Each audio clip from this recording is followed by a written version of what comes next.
Baliktad talaga siya. 2 taon ko din tumina na to. Yung pinakataas, naging nasa loob kasi. Another denture case na naman. Mga katuts, hindi lang po pustiso ang ginagawa natin. We do implant, veneers, braces, or other dental procedure. Pero sa dami po ng pasyente natin right now, mostly po talaga denture dahil yun po ang sobrang nag-view sa akin. So, andito pa rin tayo sa Smile 101 Dental Clinic dito sa San Pedro, Laguna. Kung malapit kayo dito, just visit us. So, ngayon, i-install natin ang trial. So, pag may revision, aayusin pa natin. Wax pa lang yan, kaya color red pa. So, try natin itong ating ginawang trial dito sa ating patient kung magugustuhan niya. Let's go! Ayan. So, ito yung dati niyang ngipin.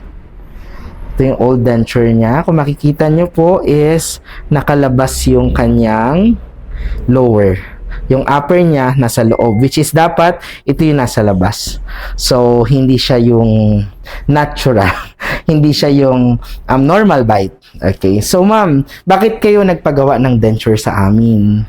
Kasi po, Dok, gusto ko talaga din po na maayos siya, yung smile. Kasi hindi talaga siya Dok na yung pinakataas, naging nasa loob kasi. Baliktad. Baliktad talaga siya.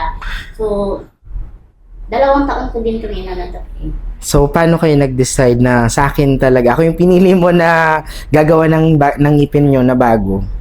Kasi po, Dok, nakita ko sa yung sa Facebook, tsaka sa TikTok po. Doon ko po nakita yung mga gawa nyo. Kaya, yun, nag-decide talaga ako na sa'yo ako nagpapagawa. Saan Kasi pa? nakita naman po na magaganda naman yung, nasa satisfied naman yung mga clients mo. Okay. So, ma'am, saan pa kayo galing?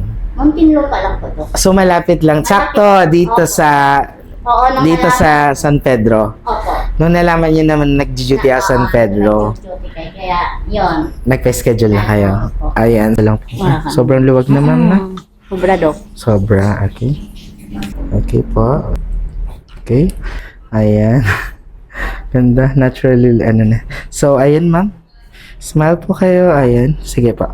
Ma'am, tingnan niyo po sa salamin. Ang ganda, Dok. Na-achieve naman ba natin yung goal mo na mag-natural na yung bite mo? Opo, Dok. Ayan. So, kita na po yung upper. So, nasa labas na siya. Oh. Yung lower mo, nasa loob na. Opo. So, ayan. Yung color kayong pumili niyan. Opo. Satisfied naman? Okay, Dok. Okay siya. Maganda siya. Okay. So, at least sa next visit mo, luto na yan. Ayan. Pakita natin maigi. Smile po, ma'am. Okay. Very good. Ayan siya. Okay.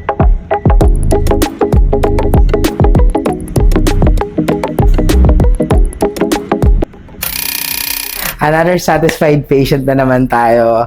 This patient is from Muntinlupa, malapit dito sa San Pedro, Laguna, sa Smile 101. Kaya nung nalaman niya na nag-duty ako dito na siya nagpa-schedule, and this time, approve agad yung unang trial natin. Wala nang revision. So sa next visit ko, i-install na natin ang kanyang final denture na madadala niya na, mauwi niya na. So, nakita nyo mga katuts yung difference na ginawan siya, baliktad, imbis na ganito, nasa labas to, yung upper niya, nasa loob yung lower, pero ang ginawa ng dati niyang, ang ginawa ng dating gumawa sa kanya is baliktad. So, naging class 3 siya na ganun. So, na-achieve natin, napatunayan natin na kaya po natin na ma-normal bite ang isang class 3 kahit na, ma-normal bite natin kahit class 3 yung patient. So, sa mga katuts natin dyan, na gusto magpa-sked din at ma-reach yung smile na pinapangarap nyo, direct message or social media, MMP Smile Dental Clinic. Ngipin nyo yan, pero mission ko yan. Mission nyo, share this video. Thank you, and don't forget to smile.